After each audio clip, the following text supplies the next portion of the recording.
Saudari-saudaraku terkasih dalam Tuhan Yesus Kristus, selamat pagi dan berkah dalam. Kita bertemu kembali dalam renungan harian Jumat 5 September 2025.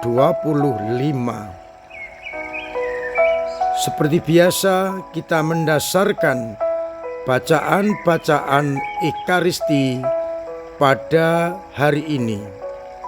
Hari ini adalah Jumat pertama, kesempatan untuk menghormati hati Sema Kudus dan berdevosi kepada sakramen Maha Kudus serta adorasi.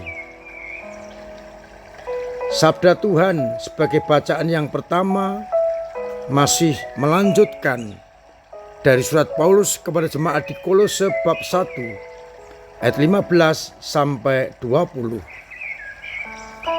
Paulus tetap mengingatkan bahwa Allah yang begitu jauh telah ditampakkan dalam pribadi Yesus Kristus yang telah menciptakan segala sesuatu. Allah yang jauh dapat dikenal lewat Yesus Kristus, sang kepala tubuh, yaitu jemaat. Dialah yang sulung dari antara orang mati, sehingga dia lebih utama daripada segala sesuatu. Segala kepenuhan Allah ada dalam Kristus, dan dengan perantaraan Dia, Allah mendamaikan segala sesuatu dengan dirinya, baik yang di bumi maupun yang di laut, dan segala-galanya didamaikan oleh Kristus yang telah tersalib. Pada bacaan Injil dari Injil Lukas bab 6 ayat 33 sampai 39 berbicara pertama-tama soal puasa.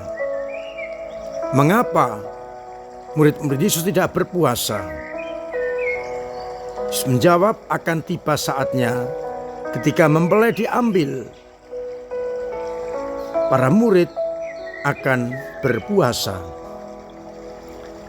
Kemudian Yesus menyampaikan perumpamaan mengenai anggur yang baru dan kain yang baru.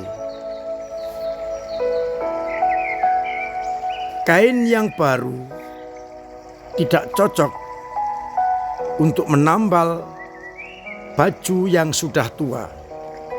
Jika demikian, dua-duanya akan rusak.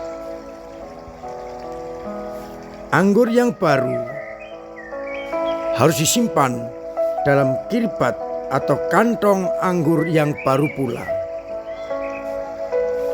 Karena kalau anggur baru disimpan kantong yang tua, maka kantong itu akan hancur dan anggur terbuang percuma.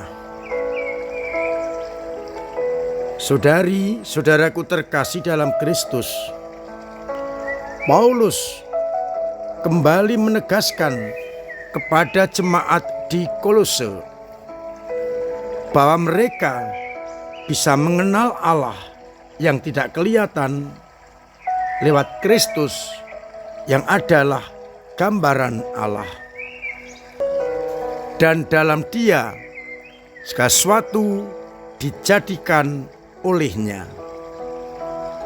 Maka kita diajak untuk mengenal Allah lewat Yesus Kristus yang telah mendamaikan Allah dengan kita lewat salib Kristus. Dialah kepala tubuh. Dialah yang pertama bangkit dari antara orang mati. Oleh karena itu, kita diajak untuk menjadikan Kristus sebagai kepala kita, mendasarkan hidup kita hanya kepadanya, karena dialah gambaran Allah yang begitu dekat dengan kita.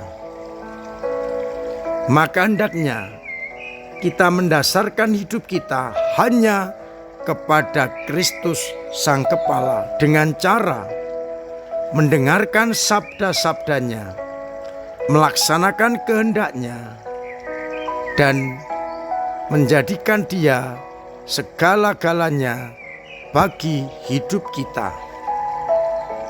Sudahkah aku mendasarkan hidup kepada Yesus Kristus, Sang gambaran dari Allah sendiri?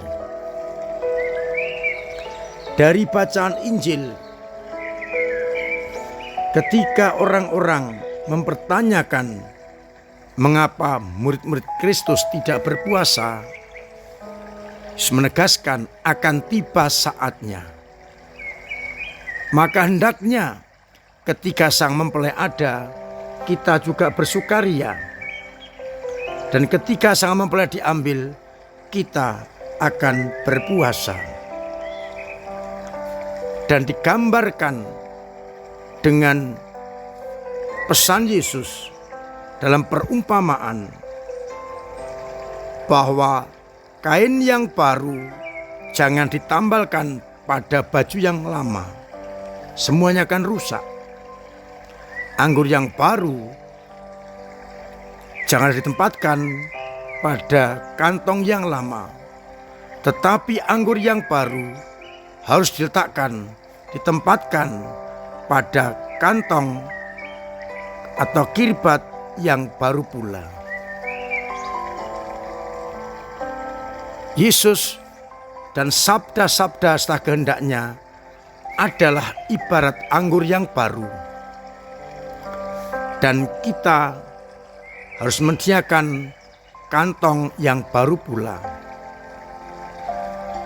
Ketika kita dibaptis, kita mengenal Kristus, maka hendaknya kita menjadi baru, hidup yang baru, kantong yang baru, agar anggur yang baru tidak sia-sia.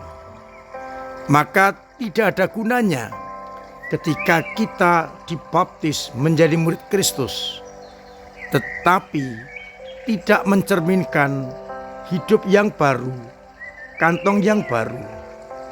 Maka kalau kita tidak menjadi kantong yang baru, sabda Allah akan sia-sia di dalam hidup kita. Kantong yang baru ibaratnya cara hidup baru yang harus kita tunjuk nyatakan bahwa kita adalah anak-anak Allah dalam Yesus Kristus. Dengan demikian, maka sabda itu tidak akan sia-sia, tetapi mengendap dalam hati kita menjadi dasar dan pegangan hidup kita. Maka mari kita ciptakan hidup kita, hati kita menjadi kantong-kantong yang baru yang siap diisi oleh anggur-anggur baru, yakni sabda dan kehendak Allah lewat Yesus Kristus Tuhan kita.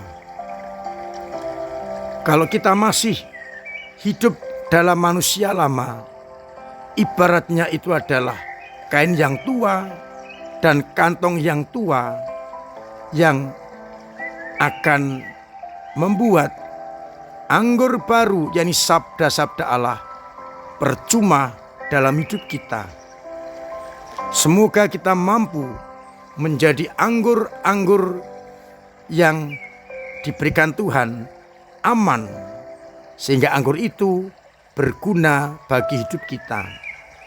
Maka siapkan kantong-kantong yang baru, ubahlah hati lama menjadi hati baru, hati yang keras menjadi hati yang lembut, agar akhirnya sabda Allah berguna untuk hidup kita dan tidak menjadi sia-sia. Semoga kita mampu menjadi kantong yang baru, baju yang baru, yang siap untuk mendapatkan anggur yang baru dan tambalan kain yang baru, sehingga sabda Allah itu berguna untuk hidup kita. Tuhan memberkati kita sekalian. Amin. Marilah kita berdoa. Bapa yang penuh kasih, kami bersyukur atas sabda-Mu yang terus mengingatkan kami agar kami menjadi kantong-kantong yang baru, yang siap menerima anggur baru. Dan akhirnya sabda-Mu yang anggur baru itu berguna bagi kami dan tidak sia-sia. Namun tantangan dunia begitu hebat, maka kuatkanlah iman kami bila kami lemah, bila kami jatuh, bila kami mandek, dan bila kami kadang-kadang kehilangan iman. Semoga umat-Mu yang sakit Engkau sembuhkan, yang telah berpulang menghadap hadirat-Mu Engkau terima dalam pangkuan-Mu, yang punya beban berat Engkau ringankan, yang punya persoalan Engkau bantu untuk mengurai, agar akhirnya kami tetap bertahan dalam iman dan iman kami semakin berkembang. Untuk itu, sertai kami dengan berkat-Mu sendiri, Bapa dan Putra dan Roh Kudus. Amin.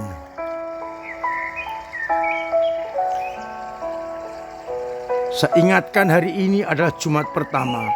Penjenengan yang belum berekaristi, masih ada kesempatan nanti sore untuk hadir jam 6 berekaristi dan perarakan Sakramen Maha Kudus ke ruang adorasi.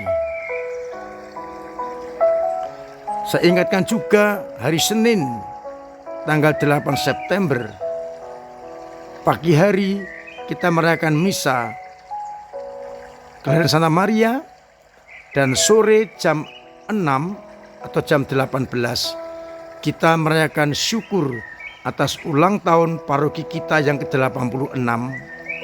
Dilanjutkan dengan ramah tamah di Aula Mandala Graha. Ada beberapa hiburan, dan yang tidak kalah menarik adalah door prize yang cukup menggiurkan. Maka mari kita syukuri dengan pertama-tama berekaristi, dan yang kedua kita bersukacita di Aula Mandala Graha. Apa door prize-nya bisa dilihat pada flyer-flyer yang dibagikan. Saya juga mengucapkan terima kasih kepada semua saja yang telah ambil bagian dalam karya gereja. Dengan caranya masing-masing, dengan doa-doa, pemberian waktu, pemberian diri, pemberian tenaga, pemberian karya, dan juga pemberian dana yang benar-benar membuat kita, gereja, semakin katolik dan apostolik. Terus kita tingkatkan agar semakin banyak umat terlibat dalam karya gereja. Saya masih mengundang umat untuk mengusulkan calon anggota dewan.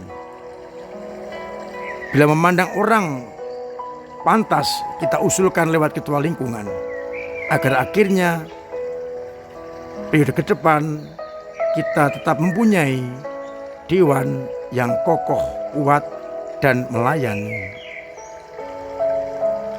Akhirnya saya mengucapkan selamat pagi, selamat merenungkan, salam sehat, Tuhan memberkati.